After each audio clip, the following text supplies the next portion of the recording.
일주일 내내 제 머리에서는 설교가 떠나지 않아요. 수요일 지나면 주일, 주일 지나면 수요일 계속 해야 되기 때문에 그래요. 그러면서 제 나름대로 원칙을 가지고 있어요. 우리 설교를 할 때 좀 쉽게 해야 되겠다.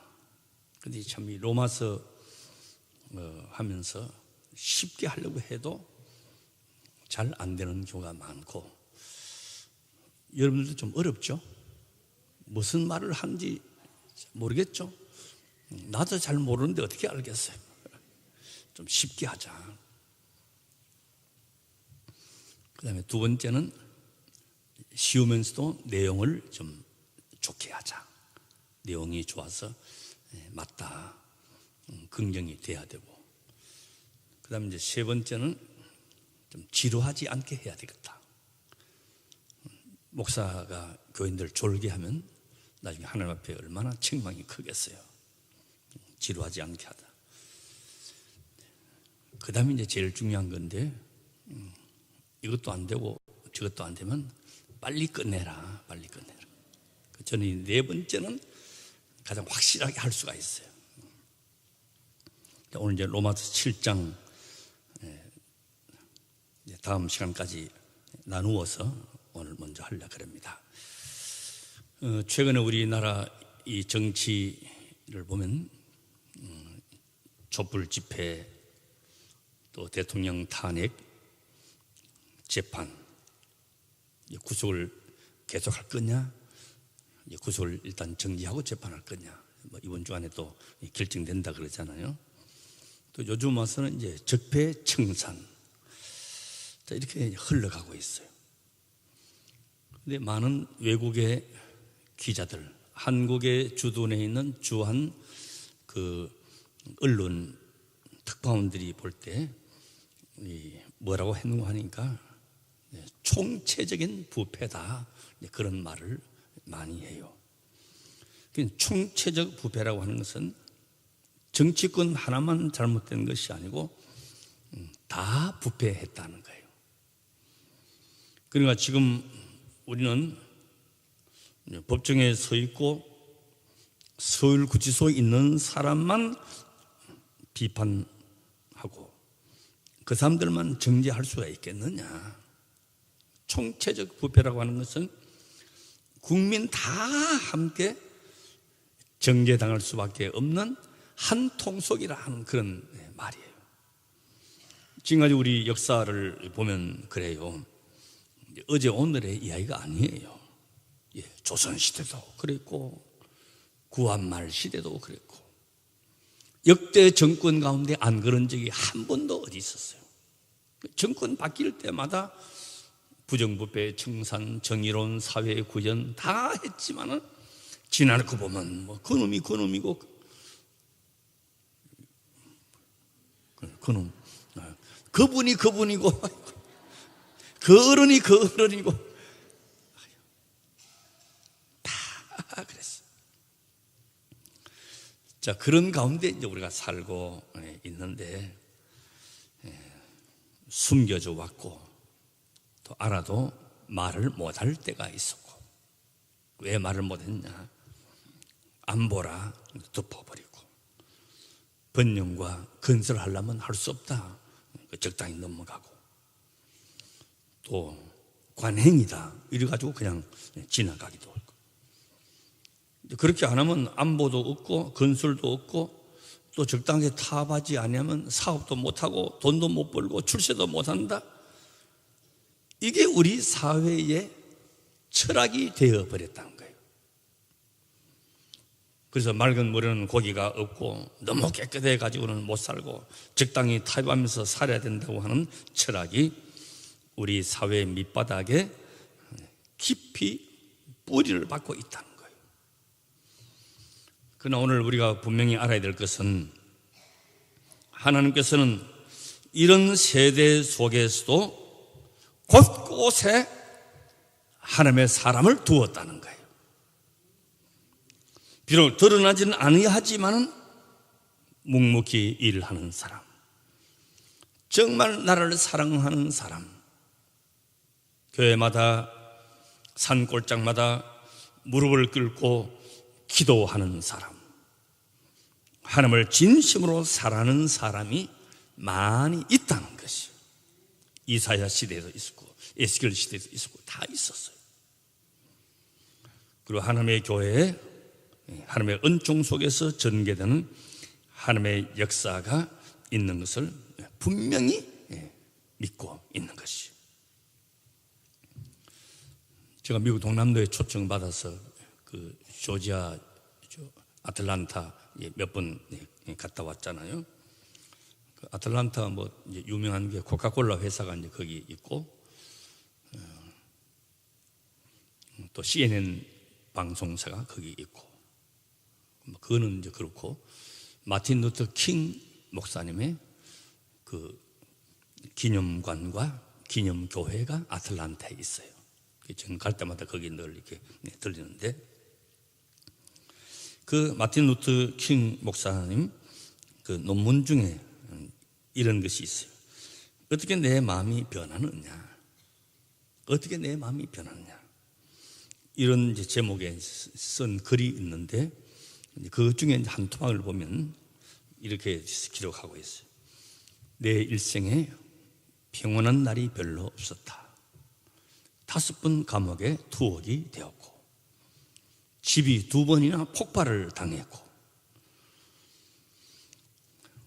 칼에 찔려 죽을 뻔하였고, 여러 번 고문도 당하면서 너무 힘들고 낙심이 되어서 왜 남은 이래야 되느냐, 이거 다 그만두고 가족과 편안하게 살까 물러서고 싶은 마음도 있었지만은 결코 그렇게 할 수가 없었다.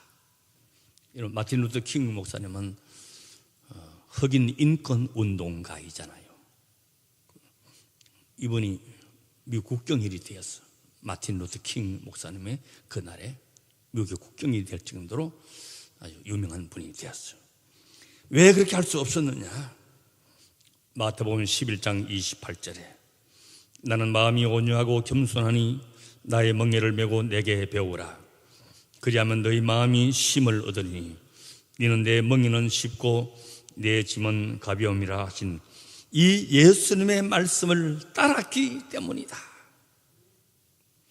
결국 그가 암살을 당해서 죽었지만 미국이 진정한 민주화와 인종차별이 없는 그런 나라를 만드는데 크게 기여한 분이 마틴 루터 킹 목사님이세요. 자, 그런 선진 국가에도 그런 아픔들을 다 겪었어요. 지금 사도 바울이 총체적인 유죄 가운데 갈등하고 있는 모습을 보고 있어요. 로마서 이제 전체가 이제 16장까지인데 이 7장을 사람들이 특별히 이제 집중을 하고 있어요. 그 집중하는 이유가 우리 로마서 7장 22절에서 24절 말씀 보면 우리 자문을 다 한번 읽어볼까요? 내 속사람으로는 하나님의 법을 즐거워하되 내 지체 속에서 한 다른 법이 내 마음의 법과 싸워 내 지체 속에 있는 죄의 법 아래로 나를 사로잡아 오는 것을 보는도다. 오라 나는 곤고한 사람이로다. 이 사망의 몸에서 누가 나를 건져내라. 그 사도 바울의 이 고백의 말씀 때문에 7장이 유명해졌어요. 그러나 사실은 우리가 지나왔습니다마는 5장도 아주 중요해요. 우리가 좀 복습을 하는 의미에서 거슬러 올라가 보면 5장에서는 우리는 죄인으로 태어났고 죄인으로 죽을 수밖에 없다고 하는 것을 5장에서 확인시켜 주고 있어요. 5장 21절 한번 보겠어요. 다 같이 읽어보겠습니다. 이는 죄가 사망 안에서 왕노릇한 것 같이 은혜로도 또한 의로 말미암아 왕노릇하여 우리 주 예수 그리스도로 말미암아 영생에 이르게 하려 함이라. 은혜가 왕노릇하여 우리가 예수 그리스도 안에 영생에 이를 것이다. 여기 이제 두 가지 의문을 갖게 되는데 6장 1절 자막을 한번 보겠습니다. 다 같이 그러자 우리가 무슨 말을 하리요? 은혜를 더하게 하려고 죄에 거하겠느냐? 그러면 은혜가 왕노릇하면 율법도 필요 없고 이런 규범도 필요 없고 하나님의 은혜로 다 다스리니까 우리는 무슨 짓을 해도 괜찮다. 이런 반율법적인 사조가 일어날 수 있다. 이 벌써 몇 달 전에 한번 지나간 말씀이에요. 자, 그렇지만 은혜는 죄를 조장하는 것이 아니고 은혜는 거룩을 이루는 것이에요. 지금도 하나님께서는 우리를 간섭하고 있어요. 이게 은혜의 증거입니다. 그래서 근신하고 거룩하게 하고 영광되게 하는 일에 더 분발하고 노력해야 되는 것이죠. 이것이 은혜의 목적이고 은혜의 이유이고 우리가 끝까지 지켜야 되는 그런 내용들이에요. 그 다음 두 번째 의문은 그 율법은 뭐하러 주었냐? 그 율법의 가치는 뭐냐? 이것을 오늘 이제 7장부터 다루게 되는 거예요. 율법의 가장 중요한 내용은 율법으로는 우리가 구원을 얻을 수 없다 하는 것이에요. 그럼 무엇 때문에 그 율법을 줬냐? 율법이 구원을 이루는데 필요가 없으면 뭐하러 율법을 줬느냐? 그거는 죄를 지적하고 죄를 증금하고 죄가 죄로 드러나게 하기 위해서 율법을 준 것이라 하는 것이에요. 그래서 7장 오늘 읽은 본문 1절에서 6절까지 보면 율법 안에서는 하나님에 대하여 열매를 맺을 수가 없다 하는 것을 보여주고 있어요. 열매 맺는 유일한 길은 그리스도와 연합하는 것이다. 이걸 보여주고 있어요. 열매는 벌써 지난번에 이야기했잖아요. 요한복음 15장의 예를 들어서 말씀드렸어요. 그 다음에 이제 7장 7절에서 12절까지는 우리가 율법으로 구원 얻지 못하고 성화도 이루지 못한다면 그러면 율법이 죄냐? 아니라 하는 것이 율법 자체는 잘못이 없는 것을 말하고 있어요. 잘못은 율법에 있는 것이 아니고 우리한테 잘못이 있다는 거예요. 그게 이제 12절에 나와요.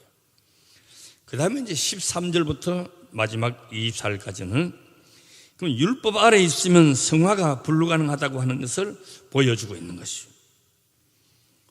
이것을 제가 반복해서 말씀드리는 것은 계속해서 복습을 하는 것은 이 로마서의 이 줄거리, 일관성 있는 이 줄거리를 놓치지 말자 하는 의미에서 제가 계속 반복해서 말씀을 드린 거예요. 로마서 5장, 6장, 7장을 일관성 있게 꿰뚫어 보자는 것이. 다시 복습을 해보면 로마서 5장 10절 말씀 보십시오. 다 같이 곧 우리가 원수 되었을 때에 그 아들의 죽으심으로 말미암아 하나님으로 더불어 화목되었은즉 화목된 자로서는 더욱 그의 살으심을 인하여 구원을 얻을 것이니라. 이거 마지막에 이제 구원을 얻을 것이라 그랬어요. 자, 성경에서 이 구원이라고 하는 표현을, 이 용어를 넓은 의미에서 쓰여질 때도 있고 또 좁은 의미에서 쓰여질 때도 있지만 그 표현은 언제나 구원이라 하는 말로 쓰기 때문에 약간의 혼돈이 오기도 하는 거예요. 자, 구원을 좁은 의미로 쓸 때는 어떤 의미가 있느냐? 신분의 변화를 말하는 것이요.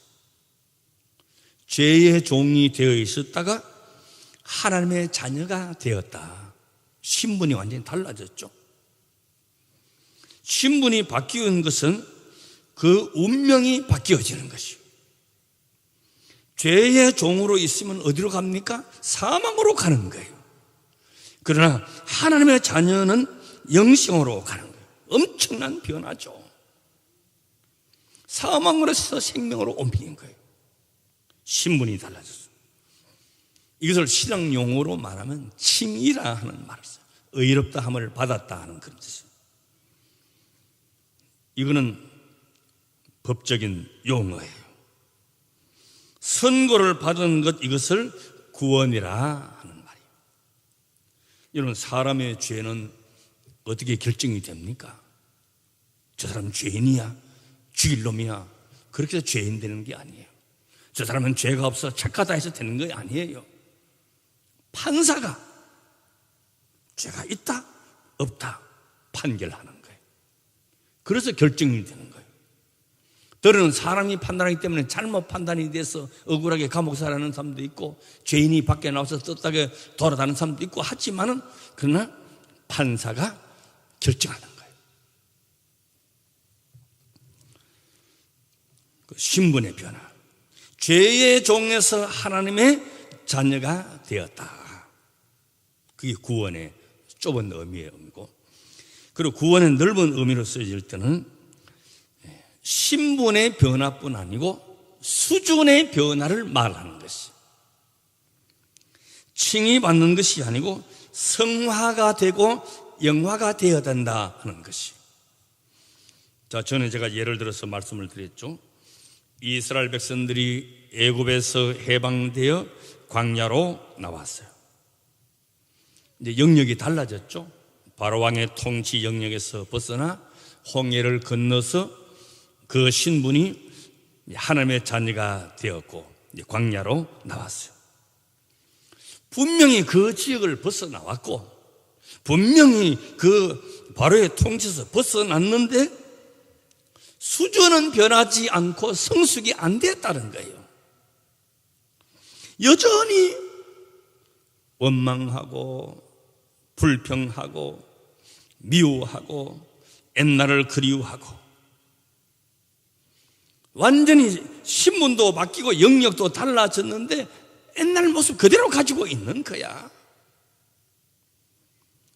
하나님께서 이래가지고 가나안 땅에 들어가서 어떻게 하나님의 백성이 되겠느냐, 수준 이하다, 수준 이하. 그래서 40년 동안 광야에서 훈련을 시킨 거예요. 좀 전에 읽으신 로마서 5장 10절 말씀대로 구원은 1차적으로 우리를 세상 속에서 그 죄의 종된 자리에서 바로왕의 통치에서 은혜 아래로 인도해야 되는 거죠. 인도 정도로 안 되고 끌고 나와야 되는 것이죠. 애국에서 나올 때에 나는 안 갈란다 하는 사람이 있으면 끌고라도 나와야 되는 거예요. 왜? 거기 있으면 죽는 거죠. 여기 나와야 사는 것이에요. 하나님의 자녀로 끌어와야 되는 것이에요. 이 일을 위해서 예수님이 오신 것이에요. 나 대신 십자가의 죽으심으로 죄의 영역에서 벗어나고 은혜 아래에 있는 자가 되었어요. 그러나 이것은 넓은 의미에서는 구원의 시작밖에 없어요.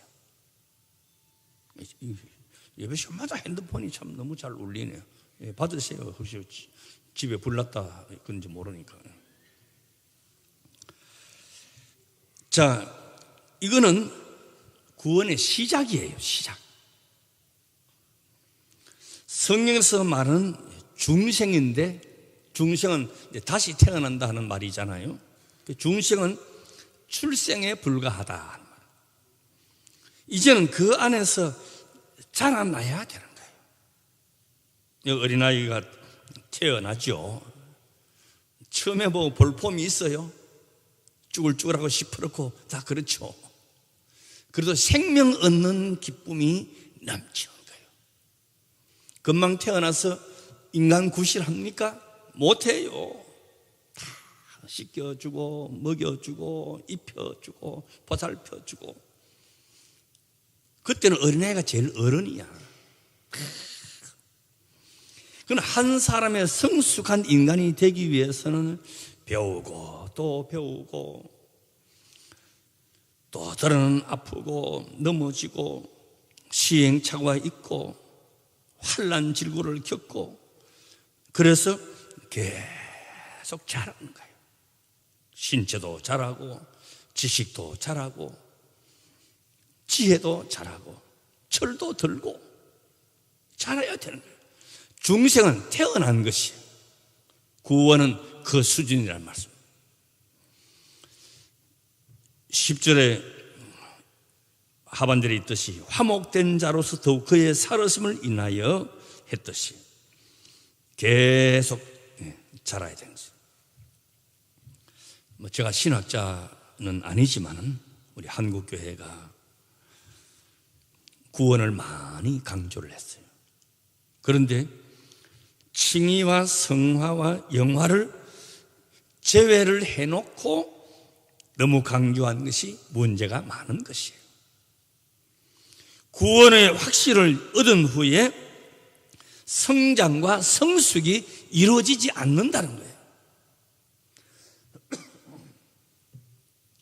그래서 30년 초신자라는 말도 있고 평생 믿어도 어린아이 일을 벗어나지 못한다는 것이, 봉사하고 전도하고 열심히 일하는 것도 중요하지만은 우리 자신에게 정작 중요한 것은 자라나야 되는 것이죠.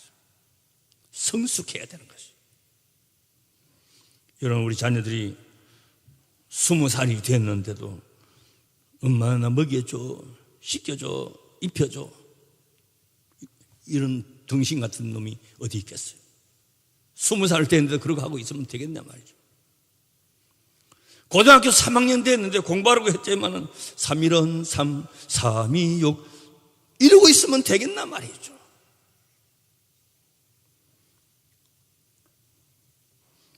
이러고 있으면 안 되는 거예요. 그건 유치원생이 하는 일이지. 자라야 된다는 말씀. 이런 지하철역이나 공항이나 그 역대합실 같은 공공장소에 가면 이 벽에 이렇게 큰 박스가 붉은 글씨로 AED라고 하는 빨간 글씨로 쓰여 있는 그 박스를 보겠죠. 그 안에 이제 상자들이 다 담겨 있는데 AED는 뭘 말하는 건가? 심장 충격기를 말하는 것이죠. 사람이 갑자기 심장에 무리가 와서 거기 쓰러졌다. 그럼 이거는 분초를 다투는 거예요. 119가 오고 싣고 응급실로 가고 할 시간적인 여유가 없어요. 그 자리에서 그 기계를 꺼내 가지고 작동을 해서 심장에 충격을 줘요. 그럼 사람이 살 수가 있어요. 그냥 가는 동안에 죽어요. 그 AED라고 하는 그것이 이제 그 다 벽에다 해놨어요. 그 사용 설명서도 이렇게 해서 어떤 데는 방독면까지 있어요. 가스가 뭐 화재가 나서 독한 연기가 나오면 그 방독면 쓰라고 하는 그런 것도 나와 있어요. 그 촌각을 다투는 생명의 일을 그 간단한 기계가 사람을 살리는 거예요. 난 아직 그거 한 번도 사용해 보지 않았어요. 저부터 다 무관심해요. 그냥 지나쳐요. 저는 아직까지 그 사용 설명서 유심히 한번 읽어보지도 않았어.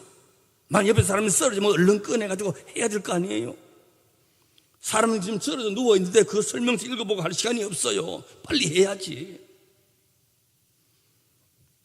여러분, 사람이 내가 한두 번 이런 일을 당하지 않고는 관심이 안 간다는 거예요.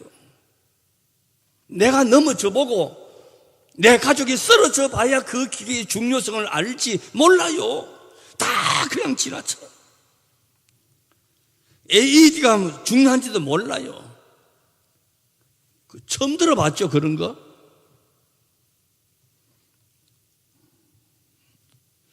내가 배 아파서 자식 낳아보고 길러봐야 부모님의 은혜를 알게 되고 철 들고 세월 간다고만 다 자라는 것이 아니에요. 내가 부딪혀 봐야 되는 것이.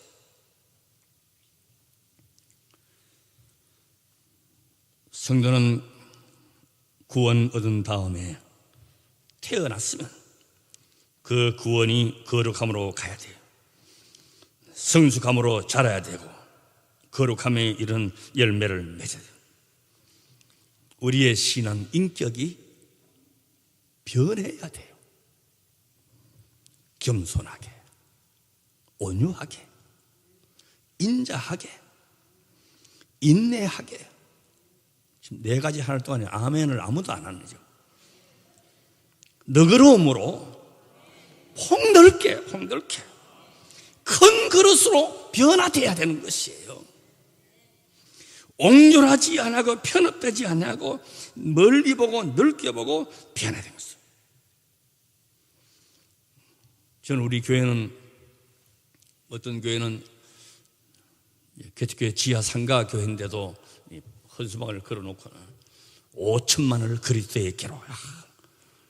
대단한 거예요. 교인 10명밖에 안 되는데 5천만 원을 그리스도에게로. 얼마나 대단해요. 열방을 주의 나라로. 아이고. 저는 그런 거 한 번도 해본 적이 없어요. 왜 하는 거 봤어요? 분명히 하나님이 기뻐하시는 일이지만은 그 앞서서 기본에 내 자신이 충실해야 된다는 거예요. 내 자신이 자라나야 된다는 것이. 그 예배 잘 드리고, 왜 수요일 예배는 왜 안 드리냐? 예배 잘 드리고, 새벽 기도 잘 하고, 11조 떼먹지 말고 꼬박꼬박 잘 하고, 뭘 처리하고 금식하고, 뭐 30일 금식, 40일 금식, 저는 이런 거 한 번도 강조해 본 적이 없어요. 가장 작은 것, 가장 기본적인 것, 이것부터 잘 하자는 것이. 5천만 원을 그리스도에게로 중요하지만 우리가 5천만 안에 다 들어있어요. 내 한 사람 한 사람이 성숙되어져야 되는 것이요. 오늘 본문 7장 4절 말씀 자막을 한번 보십시오. 다 같이. 그러므로 내 형제들아, 너희도 그리스도의 몸으로 말미암아 율법에 대하여 죽임을 당하였으니 이는 다른 이 곧 죽은 자 가운데서 살아나신 이에게 가서 우리로 하나님을 위하여 열매를 맺게 하려 함이라. 어린 나무는 열매를 맺을 수가 없어요. 자라야 열매를 맺는 거예요. 우리가 열매 맺는 것은 그리스도 안에서만이 가능한 것이에요. 로마서 7장이 중요하게 다뤄야 하는 이유가 있습니다. 나는 예수 믿었고 천국 간다, 이렇게 너무 간단하게 생각만 하는 것이 아니고 이제부터 시작이에요. 태어났으면 이제부터 그래요. 태어난 아이가 응애 하고 다 울죠. 안 울면 큰일 나는 거예요. 그럼 간호사가 거꾸로 딱 들어가지고 어디 그 때릴 엉덩이가 있다고 엉덩이를 때려야 돼요. 그래야 애가 사는 거예요. 엄마 양수 안에 있다가 이제 밖에 나오면서 이제 산소 호흡을 시작하면서 그 울음이 터져 나오는 거예요. 그러나 나는 볼 때 또 다른 하는 의미는 내가 이 험악한 세월을 어떻게 살고 하는 거예요.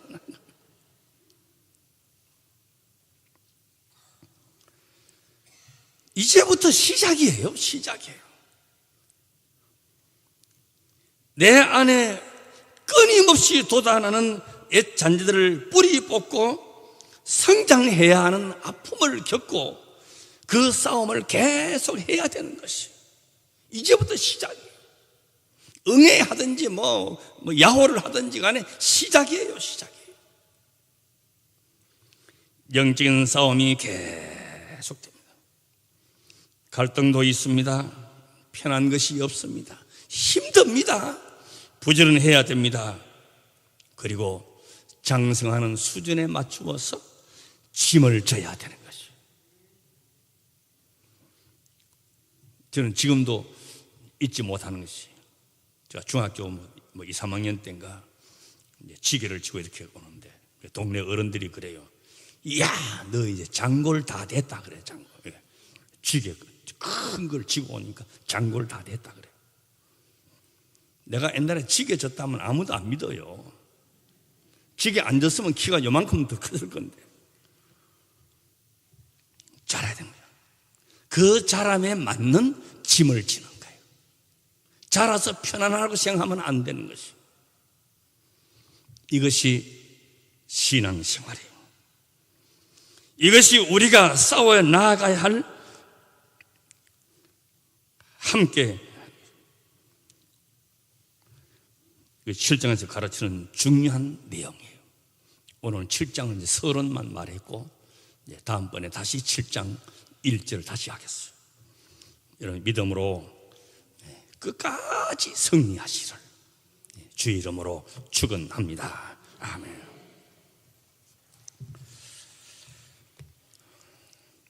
죄의 종에서 하나님의 은혜의 자리로 왔습니다. 다 된 것이 아니고 이제 철들어야 되고 자라나야 되고 성숙해야 되고 거룩해야 되고 영화롭게 되어야 되고 책임을 져야 되고 부지런해야 되고 일해야 되고 힘든 부분이 많이 있습니다.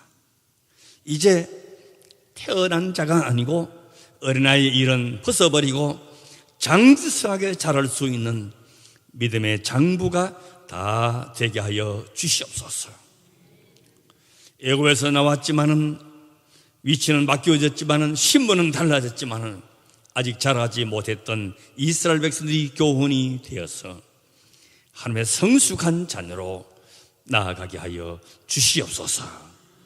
예수님의 이름으로 기도드리옵나이다. 아멘.